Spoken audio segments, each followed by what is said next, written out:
Good morning, good life. Welcome back to another episode of Wine Wednesday on AmyTV, where we do not believe in complaining. But if you're gonna whine, pour me some. Today's wine is a lovely little Prosecco number, thanks to my friend Annette. Annette picked up this bottle for me because she knows how much I love the Sec. Valdo Biadene. I am Italian by association only. I will link to this so you can check it out. It is really nice. Yeah, because it's not too sweet. You got to make sure you get one that's not too sweet. We ain't sweeties over here. We Prosecco drinkers. All right, let's get down to it. What are you procrastinating on right now? Huh? I know you are. There's something. Isn't there something? Because if you clicked on this video and you would rather sit in my living room and have a glass of wine with me, that means one of two things is true of you. Number one, you're a very smart human. I am a great time to hang out with. Or number two, you are procrastinating on something right now and you really don't want to do it. Okay, but before you go super deep on that second one, because it's probably true, don't be so hard on yourself. That's the entire problem with why you're in this situation in the first place. I don't know if you've noticed, but procrastination is probably one of the most relatable issues among humans. We're all dealing with it and we're all dragging ourselves through the mud, making us feel like crap, guilt tripping until the end of time instead of actually just doing the thing that we need to do. Not only that, we're probably procrastinating on more than just one thing. There's probably multiple things throughout the course of your day that you decide not to do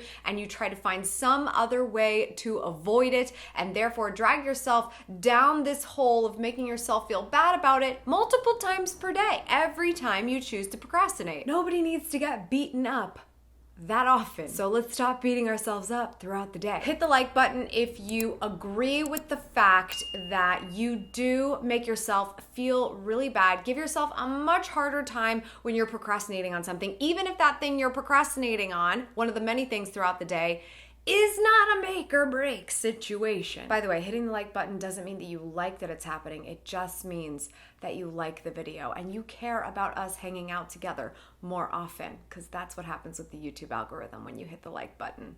Okay, so let's talk about this. How do we overcome procrastination instead of just continuing to whine about it? Think about one thing that you're procrastinating on right now. Okay, you've got that thing in your head? You got it? Now think of another thing that you're procrastinating on right now.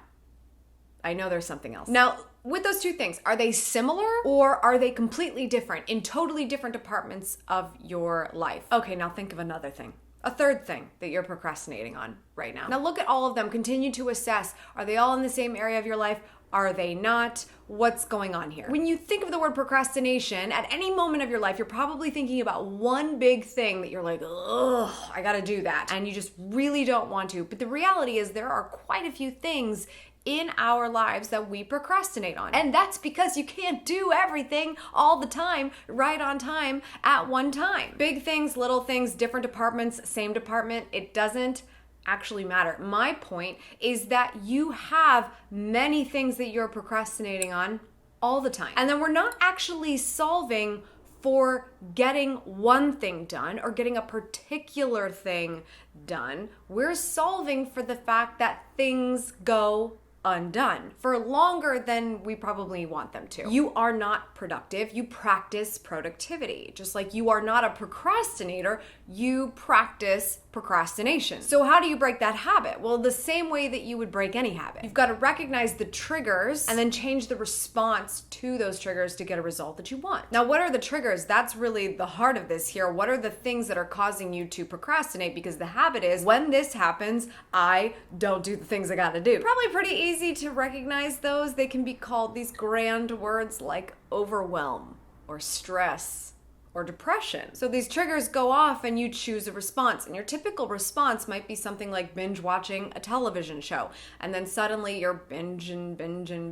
You get your episodes in and you're like, okay, I guess that's it. The entire series is over. And then when you're done, you go, wow, I feel like crap again, except for now it's compounding even worse because I didn't do the thing I was supposed to do that whole time. I spent it on this and now I should make myself feel worse about it. Ugh. If you want to break that cycle, self-awareness is key. If you know what your typical response is to one of these big triggers, feeling like you're stressed out or whatever, next time you do that thing, instead of just allowing it to happen, sit and go, okay, why am I binging this show right now? Maybe it's because you got all your work done, it's the weekend, and woohoo, let's party. I'm chill. But also, it could be that you are putting something off because of underlying feelings that you're trying to ignore. Why am I doing this right now? I must be overwhelmed, or something is going on that is keeping me from choosing something better than this. Just acknowledge it. You don't have to get even more upset about it. You've just got to acknowledge the fact that it's happening, and now you see it, and because you see it, you cannot unknow that anymore. You now know that when that's happening, there's something that you can do differently about it. The key moment is that decision. It's making that decision to say, I'm going to at least try something else. Because even if that something else fails,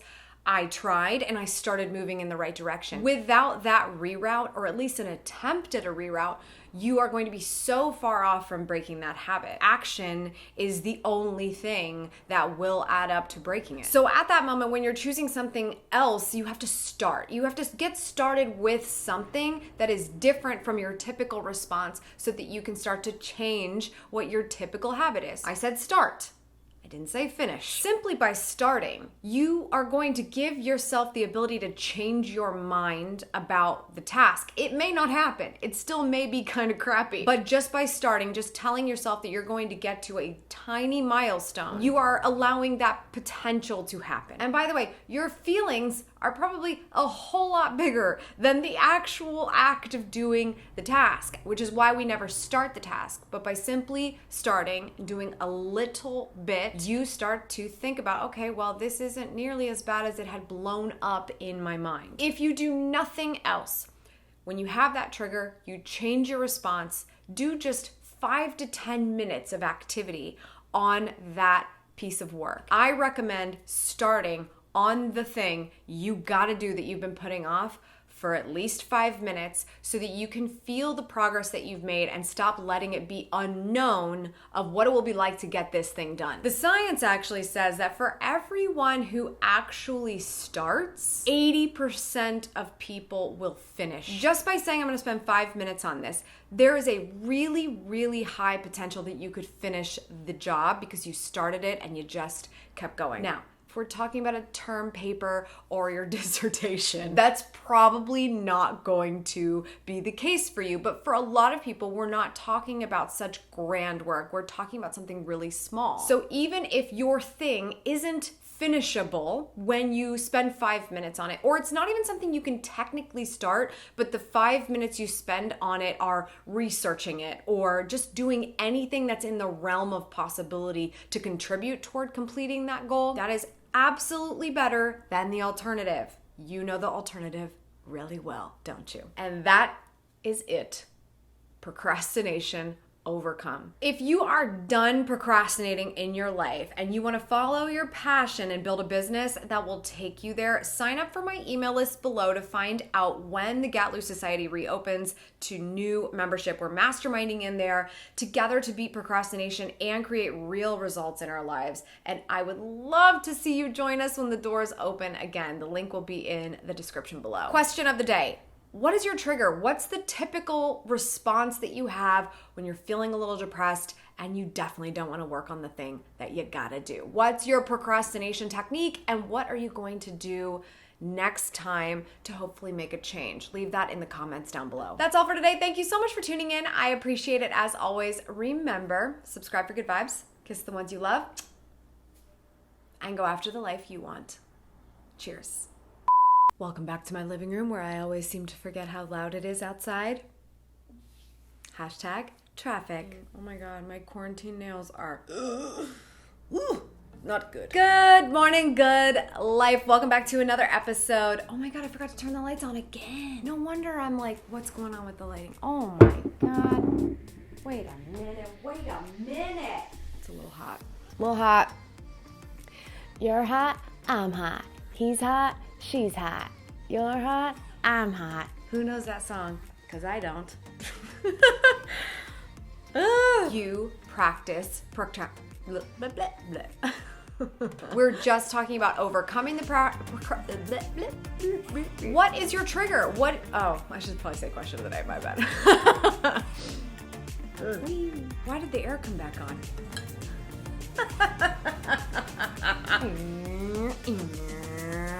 some of that.